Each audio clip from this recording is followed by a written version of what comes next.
Boletim Coppola.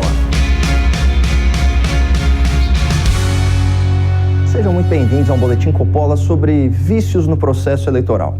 Ontem, o jornal O Estado de São Paulo publicou uma matéria especial denunciando uma prática aparentemente comum entre os partidos políticos, a compra de candidaturas. Eis a manchete da reportagem. Partidos fazem leilão por candidatos a deputado federal que são competitivos. Passe pode valer até R$ 1 milhão. Candidatos com capacidade de atrair votos, mesmo sem chance de vencer, são procurados para servirem de escadinha para as estrelas dos partidos. É isso mesmo que você ouviu. As legendas partidárias foram às compras no mercado de candidatos e voltaram cheias de candidaturas de mentirinha. Candidaturas cuja principal finalidade é enganar o eleitor. Para entender como funciona esse engodo do candidato escadinha, é importante que você conheça o conceito de quociente eleitoral. Como o próprio nome indica, o quociente é o resultado de uma divisão. A Justiça Eleitoral soma todos os votos válidos para deputado federal e divide pelo número de cadeiras disponível por estado na Câmara. Aqui em São Paulo, por exemplo, em 2018, foram um pouco mais de 21 milhões de votos válidos concorrendo por 70 cadeiras. Assim, o quociente eleitoral para deputado federal foi de 301 mil votos por vaga. Portanto, aqui em SP, um partido só garante uma cadeira no Congresso se os seus candidatos somarem pelo menos uns 300 mil votos. E para vocês terem uma ideia, só 5%, só 27 dos 513 deputados federais foram eleitos com votação própria. O resto precisou aí dos votos do partido ou da coligação para conquistar o seu mandato. E um detalhe. O financiamento público dos partidos pelo fundo partidário e pelo fundão eleitoral é calculado essencialmente com base na quantidade de deputados federais eleitos. Ou seja, quanto maior a bancada, mais dinheiro público vai para o partido. Conhecendo esses fatos e números da democracia à brasileira, fica muito mais fácil de entender o esquema do candidato escadinha. O partido identifica uma pessoa com potencial de conquistar muitos votos e paga uma bolada em dinheiro para convencê-la a se candidatar. Isso, além de financiar a campanha e as despesas pessoais. Na maioria dos casos, essa pessoa não tem chances reais de se eleger e ela sabe disso. Mas os milhares de votos que ela pode conquistar serão contabilizados no bolo e vão ajudar o partido a garantir as cadeiras de deputado para os candidatos de verdade, que são os caciques, os políticos profissionais, os donos dos currais eleitorais, enfim, aqueles mesmos de sempre. É por isso que os candidatos comprados são conhecidos no meio político como escadinhas. Eles só participam da disputa eleitoral para servirem de degrau para outras pessoas subirem ao poder. E a matéria publicada pelo Estado é repleta de exemplos dessa compra e venda de votos. O presidente estadual de uma sigla admitiu que as negociatas são comuns e envolvem recursos além do fundo partidário. Aspas. O cara tem 25 mil votos, não ganha eleição em partido nenhum. Então ele diz, eu quero vender esses votos. Se eu for para o seu partido, quanto você me dá em dinheiro? Fecha aspas. Segundo um advogado envolvido na criação de uma nova sigla, um candidato a deputado federal, que obteve aí cerca de 90 mil votos na eleição anterior, chegou a negociar com 3 partidos diferentes e obteve propostas variadas para receber de 600 a 800 mil reais pela sua candidatura. Contudo, o preço para fraudar a democracia está inflacionado. Esse espertinho quer R$ 1 milhão para entrar em campanha e participar desse estelionato eleitoral. Segundo o advogado que relatou o caso, aspas, os candidatos que tiveram muitos votos estão se valorizando. Quem teve milhares de votos vale ouro e pede dinheiro para colocar no bolso, fora o fundo eleitoral, o fundão. E isso é no Brasil todo. E agora você deve estar se perguntando, não, mas peraí, além de ser imoral e antirrepublicano, isso também não é ilegal? Cadê a Justiça Eleitoral fiscalizando esse tipo de negociata?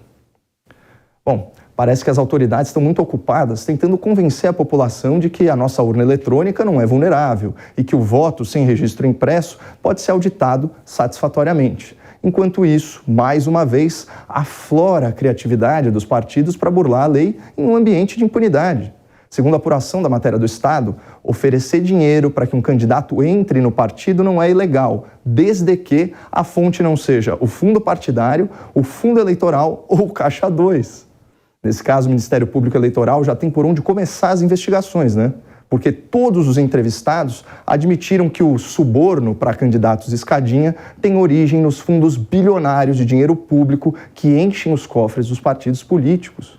Vamos ver o que disse um candidato cortejado por 4 legendas que na eleição passada obteve aí mais de 30 mil votos e admite ter recebido ofertas em dinheiro, supostamente para despesas eleitorais. Eles, os partidos, sempre oferecem grana.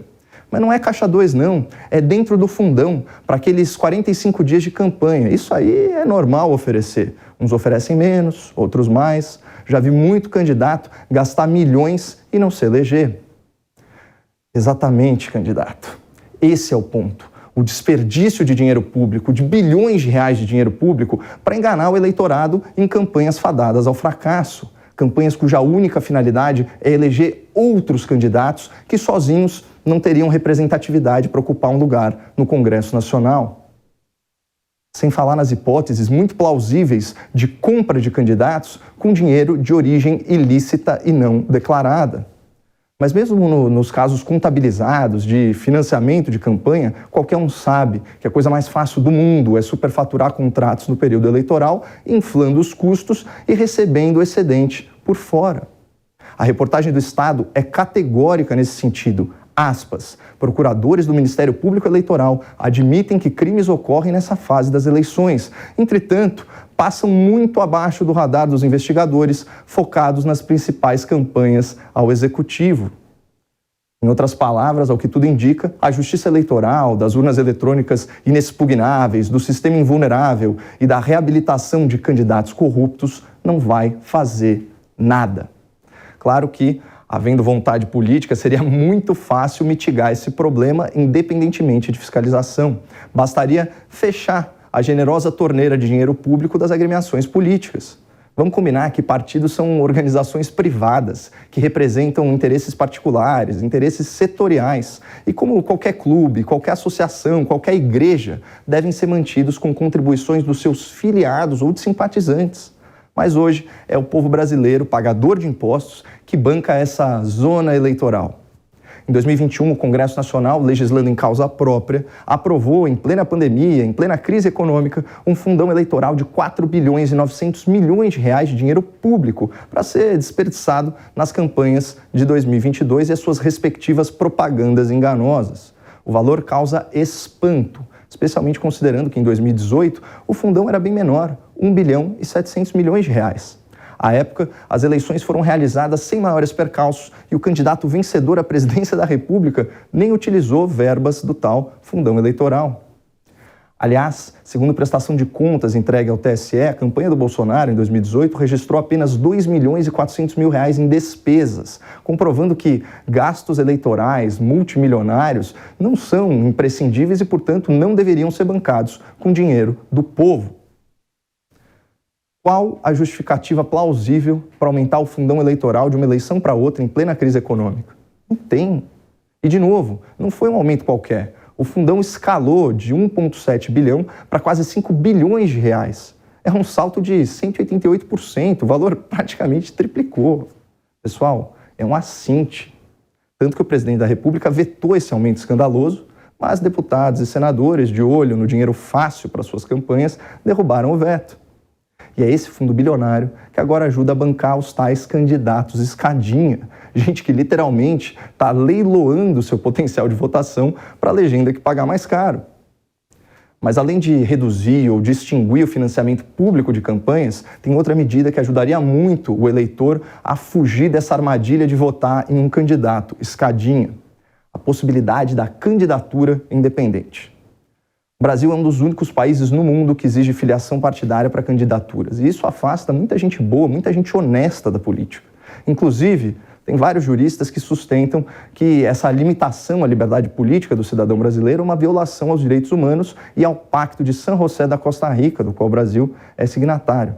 Mas trazendo um pouco mais para a nossa realidade concreta, vocês já pararam para pensar que nesse nosso sistema viciado, mesmo o presidente da República, o político com maior engajamento no país, mesmo ele depende da vontade dos caciques e dos donos de partido para conseguir se candidatar? Isso não tem o menor cabimento. É como se a nossa democracia tivesse porteiros barrando a entrada de quem eles não querem que participe.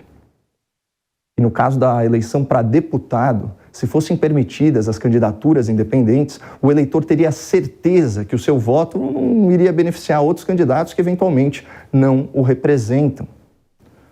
Portanto, resumindo aqui, enquanto a Justiça Eleitoral não cumprir os seus deveres básicos de fiscalização, enquanto o Congresso destinar bilhões e bilhões de reais de dinheiro público para campanhas políticas, enquanto a lei eleitoral não permitir as candidaturas independentes, nossa democracia continuará muito doente e as nossas eleições infestadas de candidatos escadinho.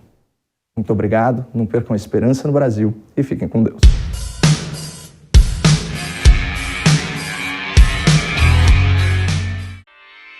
Realização Jovem Pan News.